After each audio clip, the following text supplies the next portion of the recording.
Promoting collaboration in online and hybrid course components. Online doesn't mean correspondence course, and hybrid doesn't mean teach half the time. You're a crucial facilitator of an educational experience.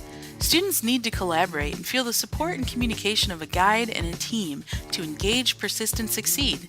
To support your use of collaboration in your online and hybrid courses, we highlight 25 creative examples of how you can get students talking and sharing online. Back channels are frequently used during conferences, where audience reactions and questions to a presentation are posted on the projector without interrupting the speaker. Back channel in a hybrid course by having students capture their reactions and questions online while you're in a live session. For online courses, students can still back channel during recorded presentations with tools that allow typed and voice commenting.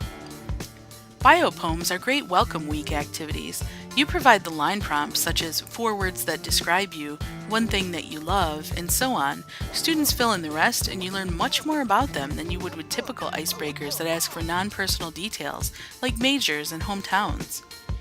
Blogging is like an online journal. Students can create their own topics, or you can provide topic starters like current events related to your content. You can even encourage them to follow their peers' blogs and comment as appropriate. Moodle has an activity called Choice, which is essentially a quick poll of your students. You can use this to gauge their understanding of the material or to see if they like the method of presentation, among other things. You can even allow students to view the results of those polls. Constructive controversies require students to argue for both sides of an argument and then find common ground between them.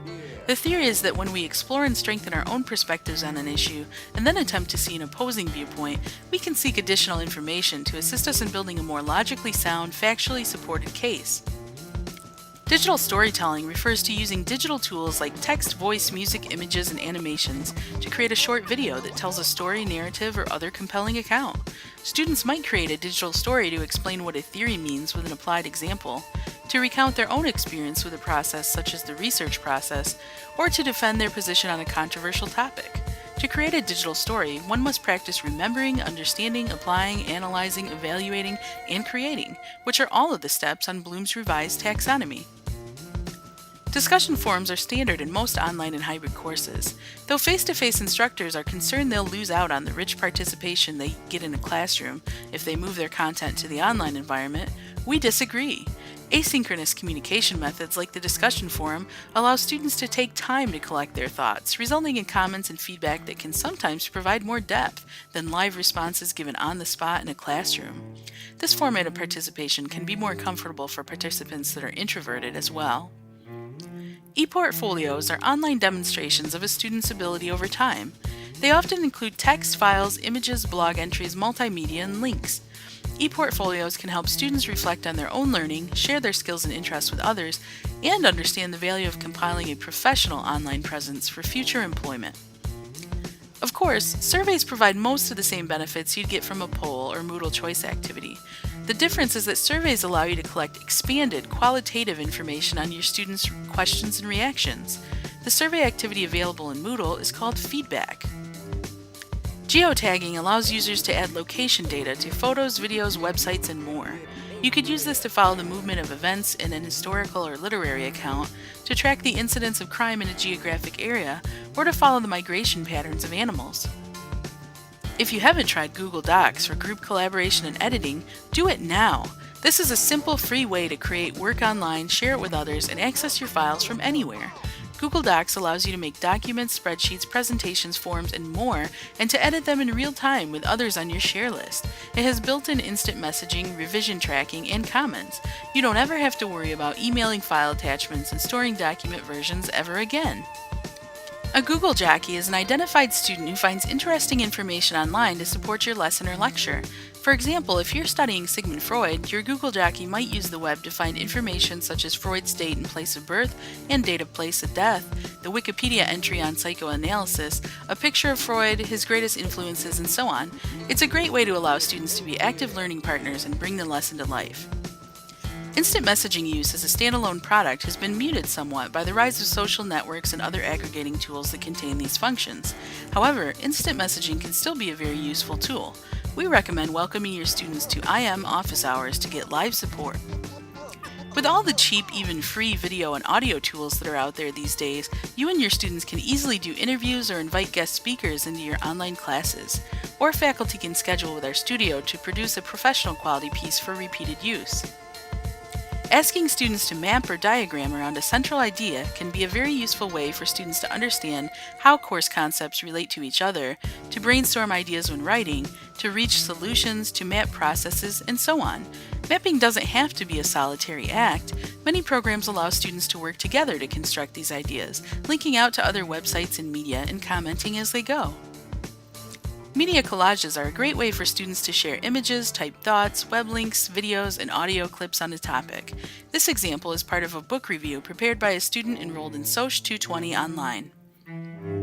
NanoGong is a Moodle activity we've installed that allows your students to record voice submissions.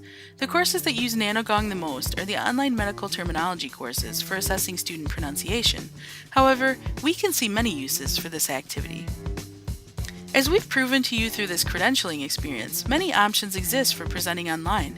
There are asynchronous options like those used in this course, and there are also synchronous options that allow for live time presentation. However, presenting live online is tougher than it seems. People have a lot less patience for dead air time online because they can immediately change gears to more interesting activities online in a way that they can't in traditional face-to-face classes. We often recommend that instructors who wish to engage live have students review or prepare materials in advance to provide a framework for brief, focused discussions during the live segment. Social bookmarking is a way for an individual or group to store, manage, annotate, and share web links on a topic with lists and tags. For instance, you could ask your students to assist in gathering high-quality links about early childhood development to share with their peers. What a great way to get them started on internet research! Many free web resources allow you and your students to collaborate on attractive, media-rich timelines like the one above. Users can incorporate dates and sequences, text, images, links, video, and comments. The beauty of Twitter is that it's built for concise microblogging with phrases of 140 characters or less. This would serve as an excellent back channel during classes or for a brief synopsis of what was covered this week. Like we said about interviews and guest speakers, with all the cheap, even free video and audio tools that are out there these days, you can easily prepare a virtual field trip experience to expose your students to new locations, landmarks, wildlife, cultures, events, and more. Our studio may be able to assist you in producing a professional quality piece for repeated use, as long as you give us information on the location, timeline, schedule, and other details to assess the feasibility. The online VoiceThread website says, a VoiceThread is a collaborative multimedia slideshow that holds images, documents, and videos and allows people to comment through audio, telephone, text, or video. It's another great way to share a presentation and to capture the back channel in a more lively, interactive way. An easy way to explain a web quest is to equate it to an online version of a good old-fashioned scavenger hunt.